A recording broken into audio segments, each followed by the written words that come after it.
টিনের তার ১৪ নম্বর বেরিয়ে চলুন, অর্থাৎ বজ্রপাতের সময় এই টিনের তার নিচে থাকা যাবে না, এরকম ছাদওয়ালা ঘরের নিচে যেতে হবে।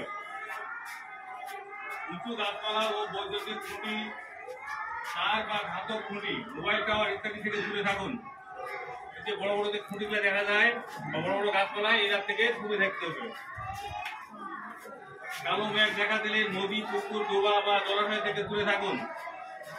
তাহলে বজ্রপাতের সময় অবশ্যই পুকুর বা নদীর কাছে থাকা যাবে না। বজ্রপাতের সময় গাড়ির ভিতরে অবস্থান করলে গাড়ির ধাতব অংশের সাথে শরীরের সংযোগ ঘটাবেন না। অর্থাৎ যদি গাড়ির ভিতরে আমরা থাকি তাহলে গাড়ির বডি স্পর্শ করে থাকা যাবে না। সম্ভব হলে গাড়ি নিয়ে কোনো কংক্রিট ছাউনির নিচে আশ্রয় নিন। যদি সম্ভব হয় তাহলে আমরা ছাদওয়ালা ঘরের নিচে গাড়িটা নিয়ে আশ্রয় নেব। বজ্রপাতের সময় বাড়িতে থাকলে জানালার কাছাকাছি বা বারান্দায় থাকবো না। বজ্রপাতের সময় যদি বাড়িতে থাকি তাহলে জানালার কাছে বা দরজার কাছে থাকবো না। জানালা বন্ধ রাখবো এবং ঘরের ভিতরের বৈদ্যুতিক সরঞ্জাম থেকে দূরে থাকবো। অর্থাৎ বৈদ্যুতিক যে সরঞ্জামগুলো আছে, টেলিভিশন, ফ্রিজ, ফ্যান, এগুলা বন্ধ রাখতে হবে এবং কাছাকাছি থাকা যাবে না। বজ্রপাতের সময় mobile, laptop, computer, landphone, TV, fridge সকল বৈদ্যুতিক সরঞ্জাম ব্যবহার থেকে বিরত থাকবো। বজ্রপাতের সময় ব্যবহার থেকে বিরত থাকবো।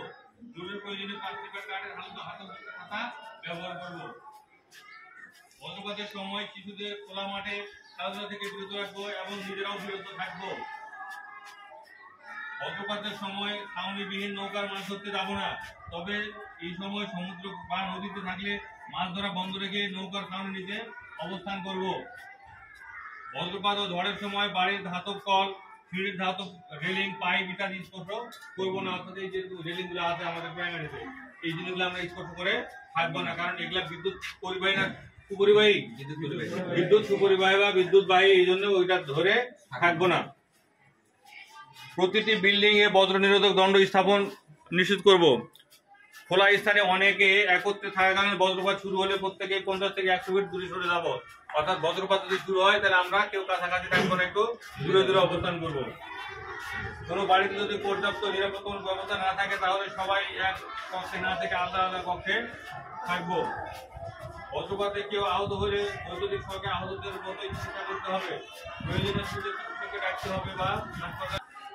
এই যে নির্দেশনা দেওয়া হবে, এই নির্দেশনা আমরা মেনে চলার চেষ্টা করতে হবে।